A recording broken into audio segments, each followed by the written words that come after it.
Hello,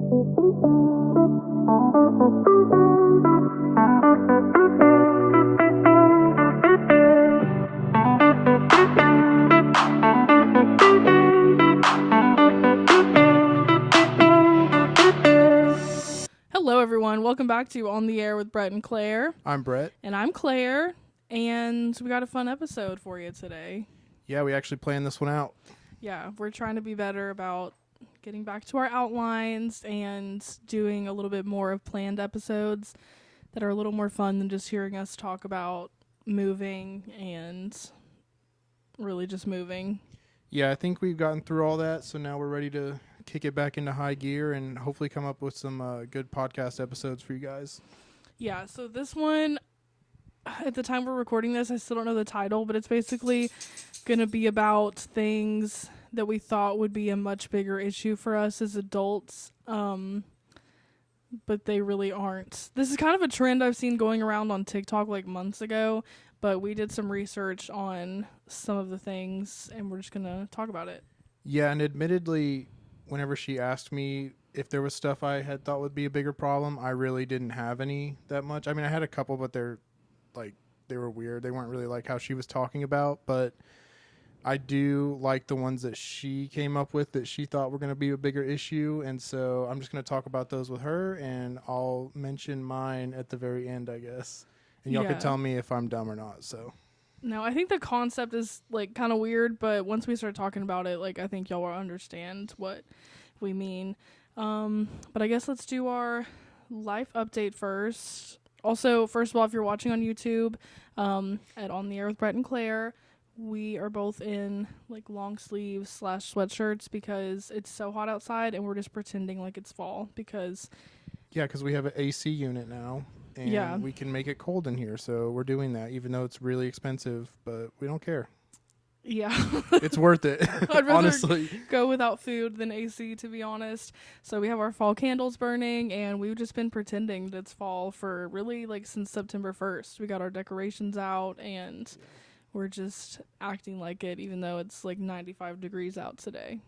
We're adults. We can do what we want. Yeah. So. Also, you made your first TikTok. Yes, I filmed it, and I made a meal. You can go check it out. My TikTok is Brett LaFleur. That's it. And Claire edited it and actually did the voiceover for it. So it's featuring both of us. Yeah, so go check it out. Team effort. Not bad for a very first one, I feel like. Yeah, it's harder than you think to do a TikTok, like if you want to do it right. And I think we have some things we got to fix for sure, but we're just going to start doing them and see how it goes. Why not? I kind of have fun, like, with the editing part. It's kind of hard because there was, like, roughly 20 minutes of footage that I had to get down to as little as possible, which ended up being 4 minutes. And that's still really long for a TikTok. So there's definitely room for improvement, but we're just kind of doing whatever feels fun right now. Like, yeah. Plus, so many people are doing TikToks, and they're doing great with it. So we're like, why not? We're going to do all the social media we can. So. Yeah, and it's just fun. Yeah. Yeah, because, I mean, there's a lot of stuff we do every day that we can make into a TikTok video. Yeah, like, I really want to make a video about our sourdough starter because we got a new one that's doing a lot better, so it's almost ready to bake with, and I just think it'll be fun. So let us know if y'all want to know anything about sourdough. I'm pretty proud of this second sourdough starter. It is doing exactly as it's supposed to, which is awesome. And yeah, we're like a day or two away from being able to make bread. Yeah, so if y'all are looking like to get into sourdough and you want like, you know, some pre-dried starters, you don't have to like build your own starter from scratch. Southern Sourdough Co. is where we got ours, and it's working really well. And the one we had before was from Ballerina Farm, and it did nothing. Like, it was not a good one. We think it has to do with the process of like freeze drying it, because this one has just been easy, and her instructions are easy, and yeah, everything is looking really good. So also we're getting, did we talk about this? We're getting stickers, and we're going to bag up our bread that we make and give it to family and friends. So family and friends, if you're watching, listening, let us know if you want some. We will get you some as soon as we are able to make it. Yeah, it may not be the greatest at first, but y'all can try it and give us your feedback. So really anyone, if you're listening in the DFW area, I would say, let us know and we'll get you a loaf as soon as we are able to. Yeah, we would love to. Yeah, we just want to see if we can do it, and we would love to make it a business maybe or whatever. Yeah, I think it'll be fun. I like to bake, and we're definitely not going to eat like a loaf of bread a day. So, No way. yeah, we'll have a lot to share with others. So, if y'all want any, please let us know. Other than that, Mia was here like all last week, as y'all probably heard on last week's episode that has her in it. So, if you haven't listened to that one, go listen to it. It's not on YouTube, but it was still a fun episode where we did trivia. Also, on that note, I am sorry for the echo. When we used the third mic, it made a weird echo for some reason, and I could not figure out how to fix that. Like, it records as two separate audio tracks, and I think whenever it's separate like that, the device we use doesn't cut out the echoes like the pickup from the other mics. So yeah, it is what it is. We couldn't do anything really about it. So yeah, because usually when we record with the third person, we like run the audio through the camera. Sorry if y'all don't care about any of this, but that like fixes the issue. So now we know for next time, if we have a guest on, we have to do a video episode and it can't just be audio only. yeah, but I mean, we still put it out, and it's not like the worst echo in the world, but I think we had fun doing it. So Yeah. hopefully you enjoy it. We enjoyed it, and it was just a little different too. We haven't done one like that. Yeah. Yeah, and having Mia here was fun. We kind of just like ran errands and hung out. We got a new couch. I don't know if we talked about it. Yeah, and it's the best couch we've ever had. Yeah. So now our old couch, the real ones know, like the one from New York that we would podcast on, is like in our office next to us, and that's where the dogs sit now. Yeah, it's their couch. They love to stand up on it and look out the window, and it's nice to have because we have an extra seat in here. Yep. So that's like where our little live audience is, which right now is just the two corgis. But yeah, and then last announcement thing, I guess, is book club. We finally picked a book, so it's going to be Viewfinder by John Chu. And he directed my favorite movie of all time, Crazy Rich Asians, and it's like his memoir. So that's what we're going to be reading. I think it'll be fun to switch it up from just like life lesson nonfiction, because I know that was kind of the point of the book club, but I'm getting a little burnt out on it, so we wanted to switch it up. So that will be October 7th, if I can see properly on our calendar. Yeah, I'm not like burnt out on it. I'm not great at reading, like making myself read, so I push it to the last second, and then I just get it all done like right before we do it, which is actually in some ways is okay because it's fresher in my mind, but in other ways it's like maybe I don't get as much out of it because I'm reading faster. So I don't know. Yeah, I think it'll be just a good thing to switch it up with, maybe a little bit more interesting, hopefully. I don't really know anything about him other than that he directed Crazy Rich Asians, but that's enough for me. So we're going to read that one, read along with us, and then tune in on October 7th for our episode. Be there, be square. Yep. And then really that's about it. We've just been it feels like we're just back into normal life. It's kind of weird. It's like we're in New York and it felt fun and kind of like a really long extended vacation. Not that it didn't feel like normal life there, but now it's like, okay, we're back and here we are again. So we're just trying to figure all that out and get everything finding done. a job is a grind. I feel like I haven't had to do that for a while, so it's kind of weird, but it is what it is. And I don't know, being back, it seems like the direction I need to be going is looking for like new opportunities and new experiences as far as jobs go, and I'm just trying to be excited about it instead of like discouraged or something like that, just because the market's a little different now because of what's going on. But you know, I'm staying hopeful that I'll find a good job that I like, and I won't have to necessarily just settle for whatever. Yeah, I think, we're both doing all we can do right now, and the right opportunity will come along. We're just in the process of figuring it all out, and it just takes time. And we haven't even been back in Texas that long, and I feel like we've had a lot going on really ever since we've been back. So yeah, we're just trying to figure it all out, like I've said 15 times now, but there's really not much else to say about it. It's just busy stuff, and I mean, we're pretty much as settled as we're going to be in our apartment, and I think it's time to really just focus on that and not have to feel pulled in a lot of different directions. So yeah, I we're agree. just going to have to really put our heads down and go for it, you know? Yeah. But Sorry yeah. if y'all could hear that super loud like bass outside. It was shaking the whole apartment. Yeah, I feel like we get more sound here than in New York City somehow, as far as like the cars and stuff like that. Yeah. It's kind of weird. It is weird because we're higher up and also in obviously a much smaller city. But yeah, might just be our area. Who knows? All right, sorry for there's probably a weird cut right there. I had to get up to send some emails real quick. So we're back, and yeah, I think we're ready to hop into it. Yeah, jump on into what the Steal your episode's words. really about. So yeah, like we said, these are going to be things that we thought would be a big issue. Like, you know, when you're little and there's something that you think is going to be a big issue when you're older, and then you get older and it's like, okay, why was I so worried about that? Like, that wasn't something I feel like needed to worry about. movies and TV shows and I don't know, stuff like that just really made you think that people ran into these things all the time throughout their lives. Yeah. You know, so it's just kind of, I think that it's just, we're talking about those things specifically. Yeah.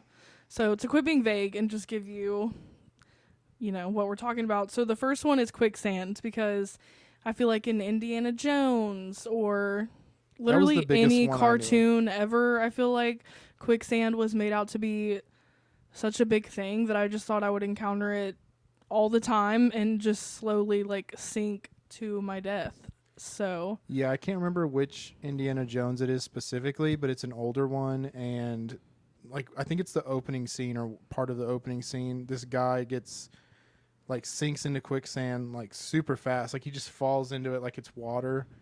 And I always thought like, yeah, that's gonna be everywhere. Like you got to watch out. If you're just walking through the woods or whatever, you're gonna just come across a pit that you just fall into and you can't get out. Yeah, and there'd be like snakes around it or something. Yeah, like something crazy, but yeah, it's not like that at all. Yeah, so I did some research on quicksand, and it is a real thing. Like, it's not just a made-up thing entirely, but I think the movies portray it a little bit inaccurately. So yeah, it's not very quick. Yeah, so it's common in Florida, and also in North and South Carolina, mainly near rivers. And it can also be found in Utah, New Mexico, and northern Arizona. I'm sure there's other places in America that it's found, but those are the main ones. So if you're hiking in any of those places, like near rivers, watch out for some quicksand, but also don't let it. And if anything, I feel like it can't be large pits of quicksand. Like, it's got to be like a very small amount, because I'm sure there's specific like things that have to happen for it to be quicksand. Yeah, it's basically just like mud, kind of. Yeah, and you like sink into it, but it's slowly. Yeah. It's kind of like that. There's like this, I don't know, there's like a flute on YouTube that people like make all the time in like those little baby pools. And like whenever you move slowly, it's like a liquid, but whenever you like something hard hits it, it's like, it's solid all of a sudden. It's called like Newtonium fluid or something like that. But it's like that. Like if you relax, like you'll start going into it more, because you're not like fighting against it. But if you fight against it, it kind of like locks up. Yeah. That's why it like holds you in there. So you have to like slowly try to get out of it, Yeah. Well, we'll get into how to get out of it. But it's typically not super deep, and it's more dangerous to animals than humans, because animals, they obviously don't have 2 legs. They have 4. So they just sink more, and it's a lot more difficult for them to get out. And they don't usually have help. Yeah. So it's really like it mainly affects animals. Yeah, which I could see that. I mean, because they can't pull their arms out and like help themselves out. Yeah. So. And it is activated by movement. Also, the human body is less dense than quicksand, So you don't actually drown in it. Like, you're not just going to sink to the bottom of a pit of quicksand. But it can still be a problem if you're alone and stuck, because it is something that's difficult to get out of. But it's not just like you fall in this pit and are immediately like sucked into the middle of the earth. Yeah, because the vision I have in this movie, it was literally it just swallowed them like immediately. Yeah. There was no like anything. It was just like bloop. Yeah, and it doesn't work like that. Yeah. So yeah, it's really not that big of an issue, but if you do ever find yourself stuck in some quicksand, this is how you get out. So you're not going to panic, and you're not going to flail around aggressively, like trying to get out. So I didn't write down the website that this came from, but it said to try to wiggle your legs to let water move through the sand, and try to like lean on your back so that your weight is dispersed, and then try to push yourself backwards to wiggle out the lower half of your body until you can pull yourself out. So just like lean back and wiggle and try to pull yourself out. It's also obviously helpful if you have someone with you, but you can still set yourself free if you're alone. But Yeah.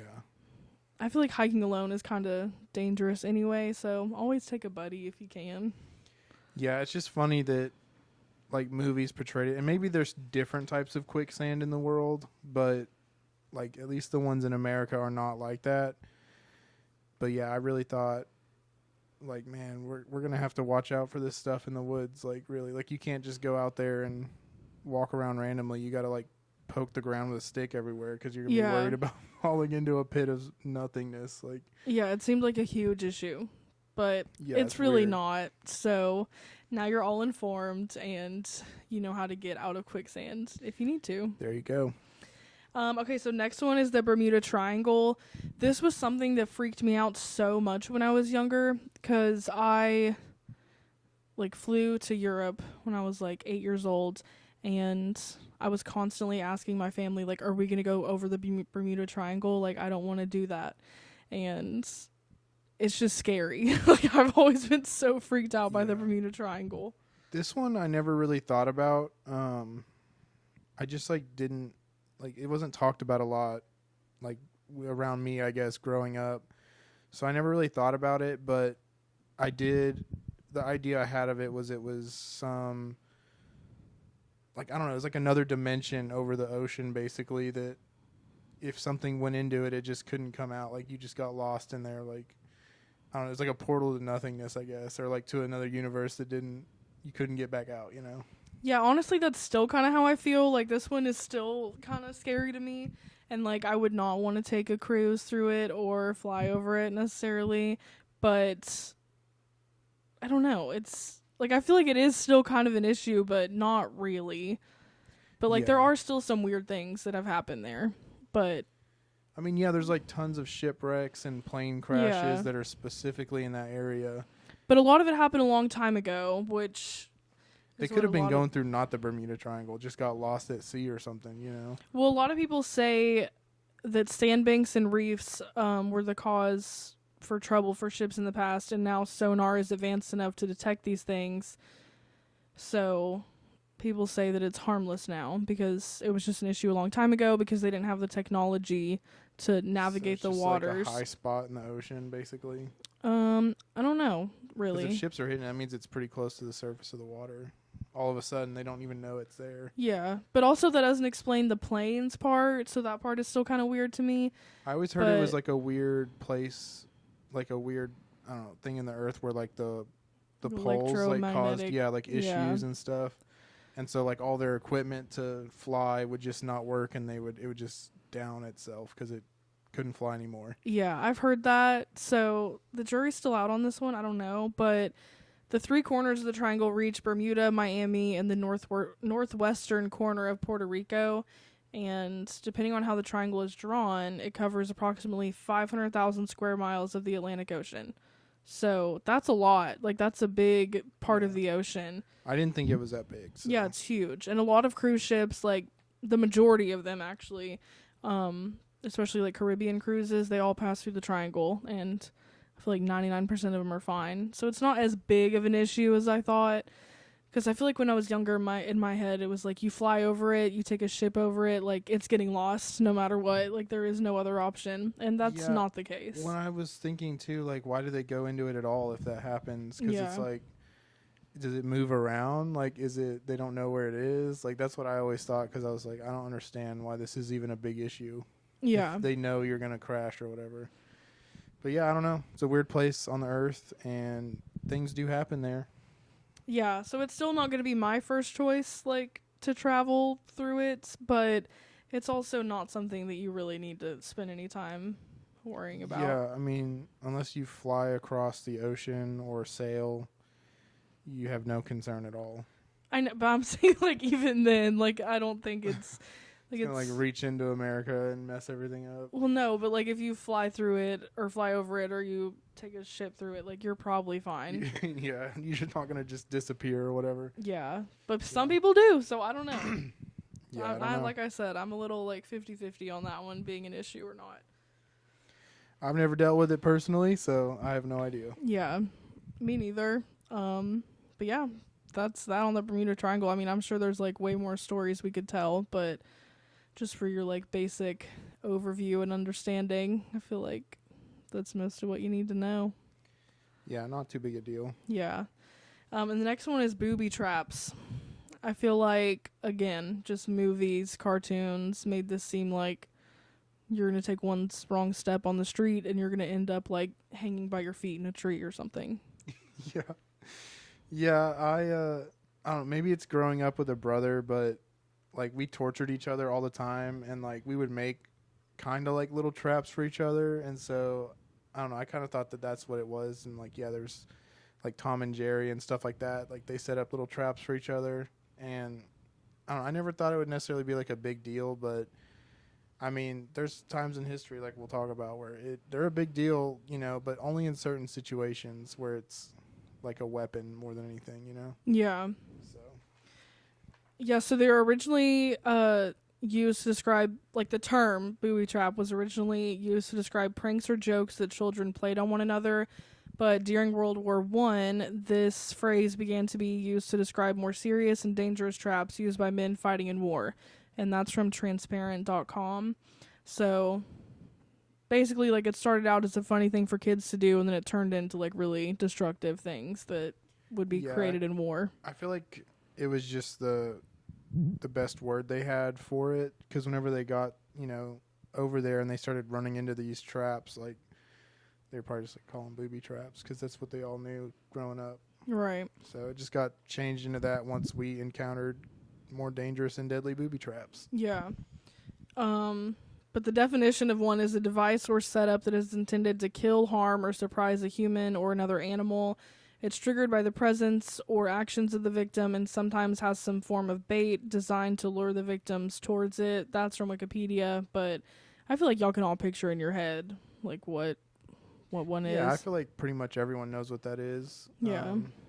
Because I'm sure, I don't know about newer cartoons, but most people grew up seeing, like, at least joking traps that we considered booby traps. Yeah. So I also think of the Goonies a lot because I can't think of his name, but the little kid who was, like, always creating stuff, he was always going like, there's booby traps when they're going I'm through not little familiar. caves. Yeah, I don't know. I think of that because it's so funny, but yeah, if you ever watch the movie Goonies, they go through a lot of different booby traps in that movie. Yeah, I don't know. I'm not familiar, but I know it was in like a lot of TV shows and movies. So there's a lot of common types. The main one and most dangerous one is the punji stick. Yeah, punji. They are pretty gross. Like I've watched a lot of documentaries about like Vietnam and stuff like that, and basically a punji stick, they would take bamboo stalks and they would sharpen the tips of them like spears, and they would dig these pits and put tons of them at the bottom, and it would have like a covering that was just like some sticks and leaves that made it look like the regular ground, and then whenever they would walk over it, they would fall through that and onto those sticks. And this is gross, but they would cover it with like poison or like feces and stuff like that. So they would poison you too most of the time if you got punctured by it and that didn't kill you and you had to live with it. Most of the time whatever you got stabbed by it would get infected and you would die from that. Yeah, it sounds awful because the pictures just look like almost like a big melon with a bunch of spiky things poking out. Well, when we went to see Gus graduate, when we went to that little museum, they had examples of those traps from Vietnam, and one of the ones was punji sticks.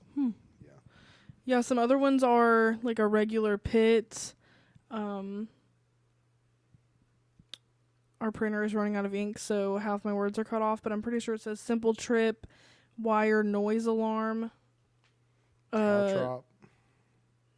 What was I'm not that sure one? what a caltrop is, but like the trip, like simple trip and the noise alarm basically were, like simple trip would just be like a wire connected to a grenade or some kind of explosive, and when they tripped it, it would pull the pin or activate the explosive and kill them. Or there was the wire noise alarm would just trigger an alarm, like set off a flare or loud noise, and they would know where you were. Yeah. I don't know what a caltrop is. And then there's nail spikes, spike strips, shotgun blank trap. Which shotgun blank trap, they're saying blank, I think, just to be like not so aggressive about it. But like shotgun traps is where they hook up a shotgun like in a doorway, like off to the side.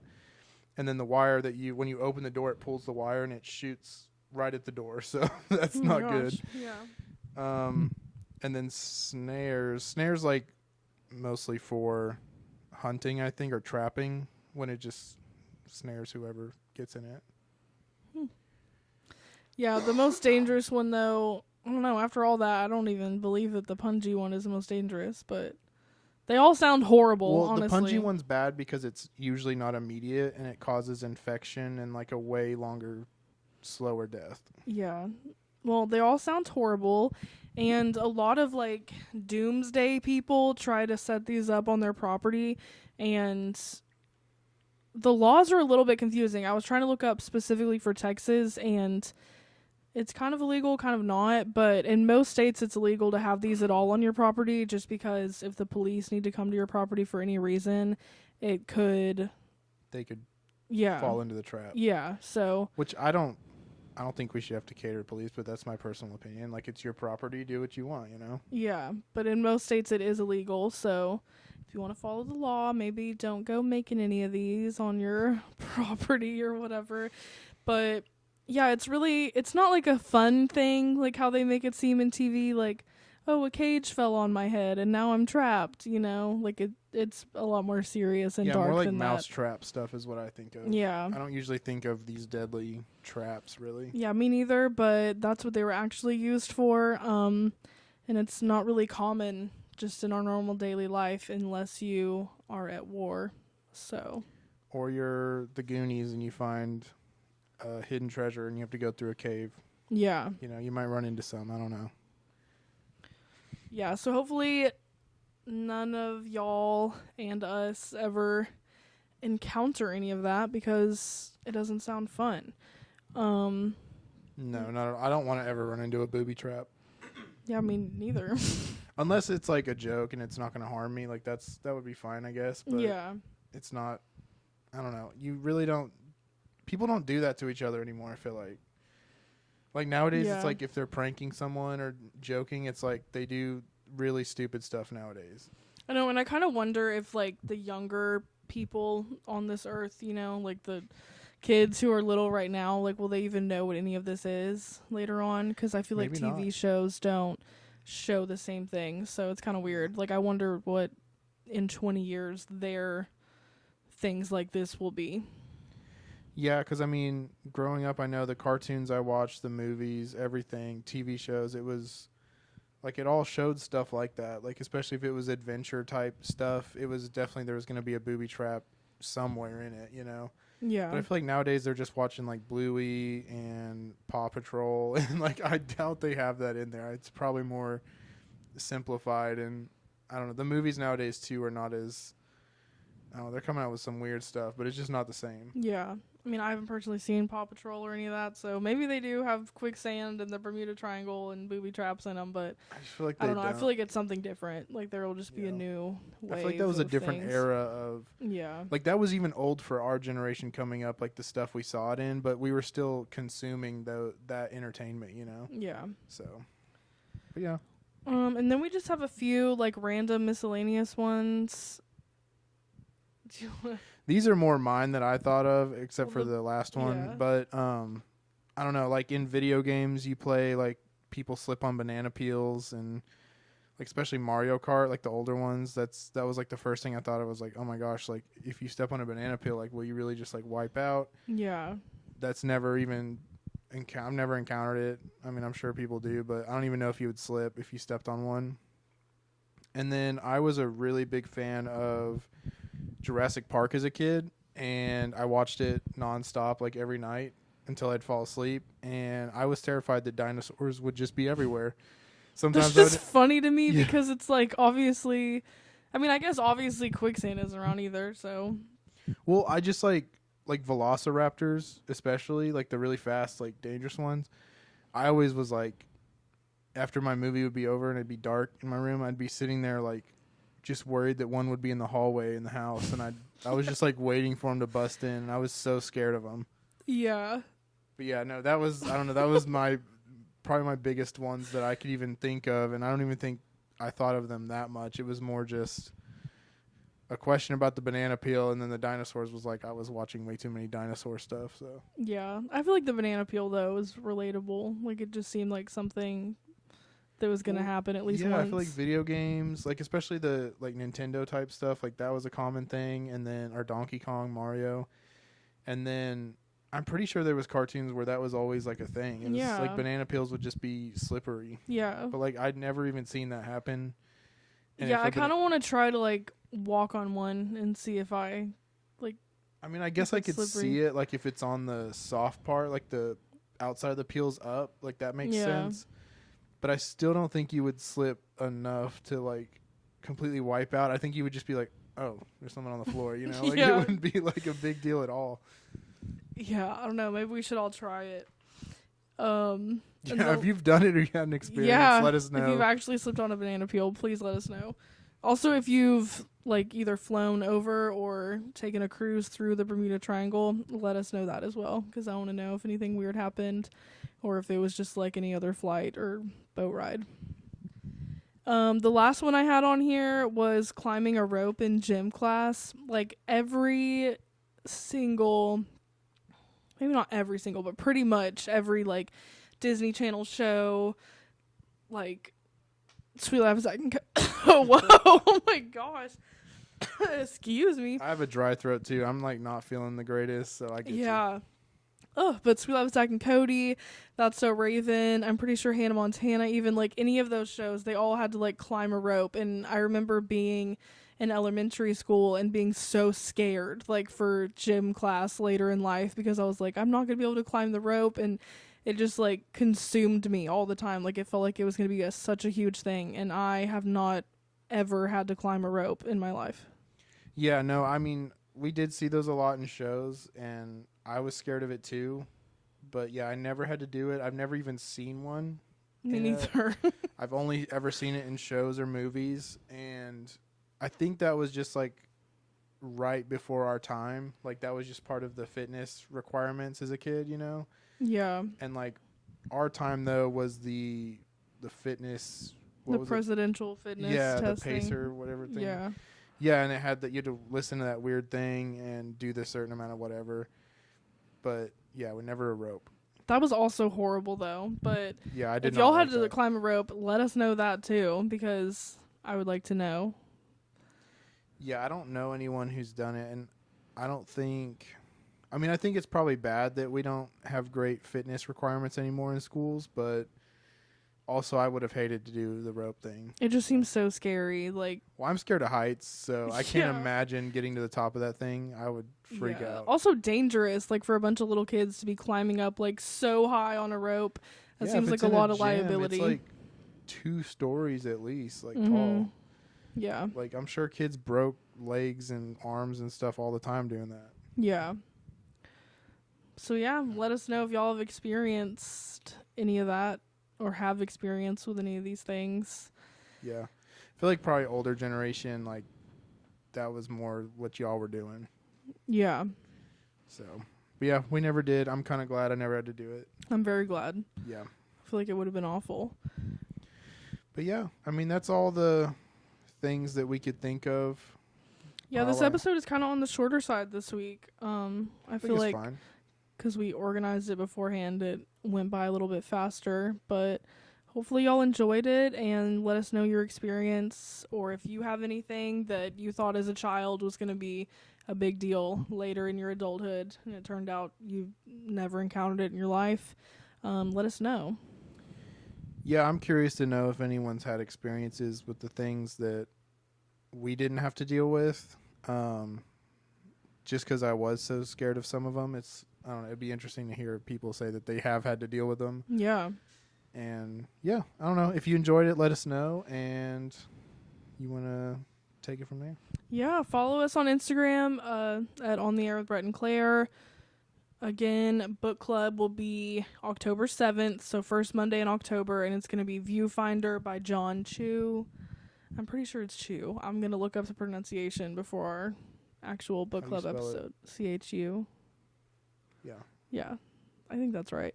But I feel like it'll be a good book, so read along with us. Subscribe to the YouTube at On the Air with Brett and Claire, and let us know if there's any episodes y'all want from us. Just to give you like a overview of what's to come. I think we're going to do maybe like a bonus episode just talking about PCOS, because September is PCOS Awareness Month. And although I have not gotten a good handle on my PCOS per se, like at all, I still think it's something that people should talk about more, because a lot of people don't get diagnosed until way later in life, when it's much harder to like make changes.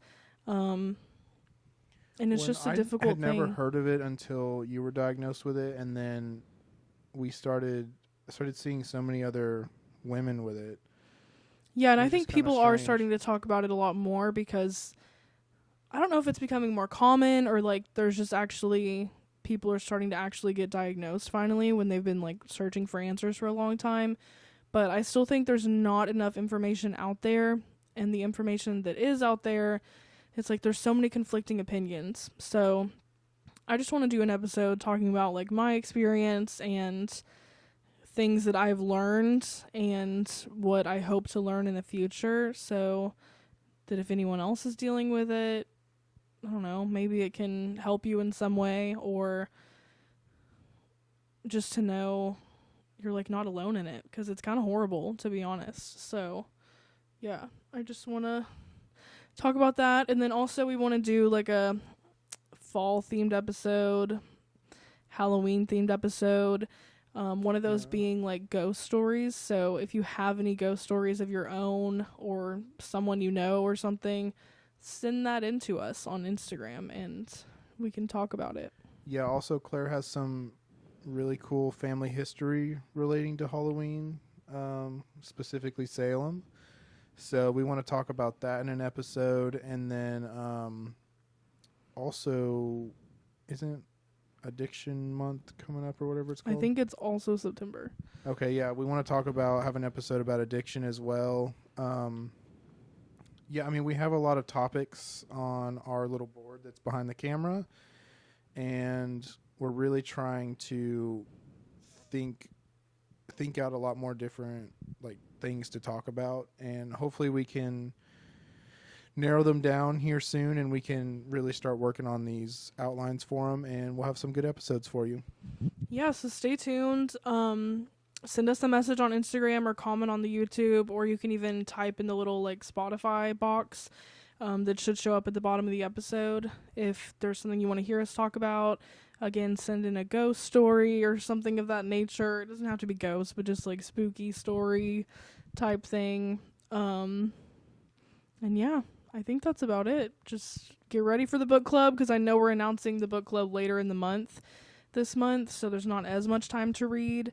It's like 2.5 weeks, but we can get it done. Yeah, it'll be all right. But yeah, thank you for listening, and let us know what you think. All right, thanks guys. See you next Thursday. Bye. Bye.